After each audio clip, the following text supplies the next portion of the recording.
ਰਿਹਾ ਜੀ ਹਾਂਜੀ ਇਹ ਕੀ ਹੋ ਰਿਹਾ ਜੀ ਇਹਨੂੰ ਜੀ ਨਾ ਪਈਏ ਇੱਕ ਬੁੱਬਾ ਛੋਟਾ ਹੈ ਇੱਕ ਵੱਡਾ ਹੈ ਉਹ ਵੇਖ ਲੈ ਮਾਰਤਾ ਹੀ ਬੰਦਾ ਐਕਚੁਅਲੀ ਜਦੋਂ ਚੀਕਾਂ ਮਾਰਦੇ ਨਾ ਉਦੋਂ ਚੜ ਜਾਂਦੀ ਏ ਓਕੇ ਉਹ ਮਾਰੂ ਮੈਂ तो छाड़ दे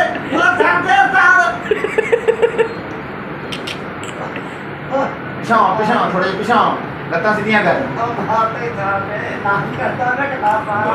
गल ना किसी गल दी यकीन नहीं आना साडा 25 साल दा तजर्बा है नाफ कढन दा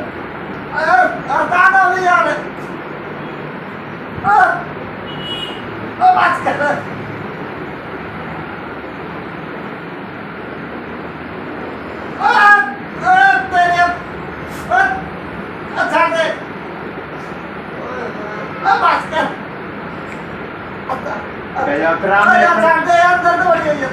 ਇਵੇਂ ਕੀ ਹੋ ਸੀ ਨਾਮ ਨਿਕਲ ਜਾਸੀ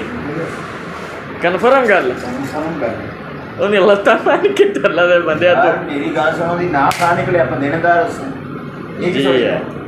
ਨਹੀਂ ਮਕੀਨ ਜਾਨ ਦਾ ਖਤਰਾ ਕੋਈ ਨਹੀਂ ਹੈ ਤੇ ਨਹੀਂ ਚੈੱਕ ਕਰਾਓ ਜੀ ਬੁਖਾਰ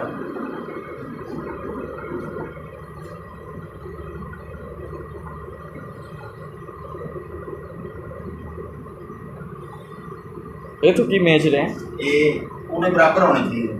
ਉਹ ਇੱਕ ਵੱਡਾ ਸੀ ਛੋਟਾ ਸੀ ਅੱਛਾ ਹੁਣ ਬਰਾਬਰ ਹੋ ਗਏ ਨੇ ਹਾਂਜੀ ਬਰਾਬਰ ਧਾਗਾ ਪੂਰਾ ਵੇਚਣਾ ਪੋਸੀ ਬੁੱਬੇ ਦਾ ਕੋਈ ਅੱਗਾ ਪਿੱਛੇ ਨਾ ਹੋਵੇ ਬੰਦਾ ਤਾਂ ਨਹੀਂ ਮਾਰ ਗਿਆ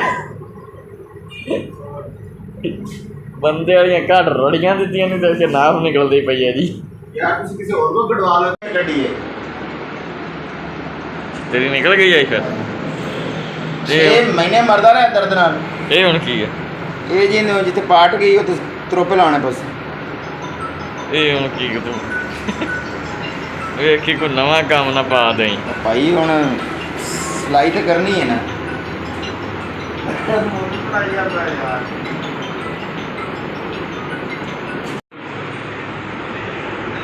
ਇਹ ਕੀ ਹੋ ਰਿਹਾ ਜੀ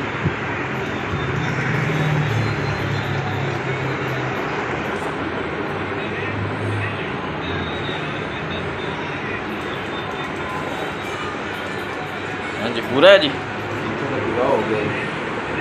ਦੋਵੇਂ ਸਾਈਡਾਂ ਹੀ ਪੂਰੀਆਂ ਹੋ ਗਈਆਂ ਜੀ ਜੇ ਇੱਕ ਰਗੜਾ ਹੋਰ ਮਰਵਾ ਲਵੇ ਤਾਂ ਬਿਲਕੁਲ ਹੀ ਸਹੀ ਹੋ ਜਾਏ ਮਾਰੋ ਫਿਰ ਬਿਸਮਿਲ੍ਲਾ ਕਰਕੇ ਆ ਵੇਖ ਲੈ ਠੀਕ 5 ਮਿੰਟਾਂ ਬਾਅਦ ਤੂੰ ਬੇਸ ਆਰਾਮ ਸਕੂਨ ਨਾਲ ਜਾ ਕੇ ਰੋਟੀ ਖਾ ਸਕਦਾ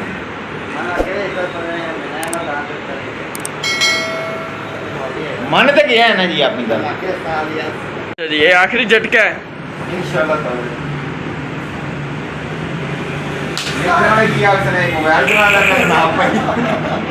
अल्लाह दे बंदे बंदे दे पुत्रा तेरा नाप कटाओ मोबाइल च ने वेखा बस बस बोलता नहीं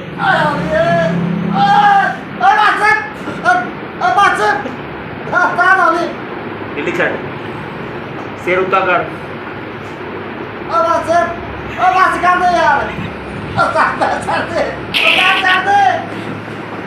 चल बात छाड़ दे उस निकल गई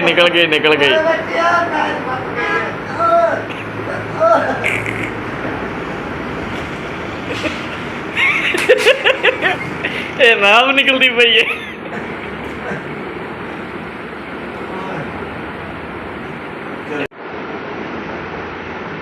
ईमानदारी दसो जी की महसूस कर रहा है जी सुकून हो गया सुकून हो गया जी यार गल मजाक च नहीं करनी सीरियस बकायदा इतने बंदियां नूं पता लगना चाहिए कि ओरिजिनल हकीम है नीम हकीम ते जान का खतरा नहीं है नहीं पीर ने वाकई काम सही किया अच्छा जी पीर साहब ने काम सही करता है हाँ जी ये तुहाडा जी कितने सालों का एक्सपीरियंस है साडा है जी 10 सालों का 10 सालों का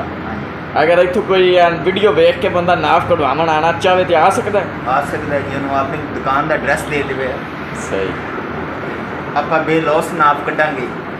कोई पैसा नहीं तो जी अगर उत्थे जाके करनी पैगी तो भी कोई पैसा नहीं तेल उन्होंने असी फ्री नाप कटांगे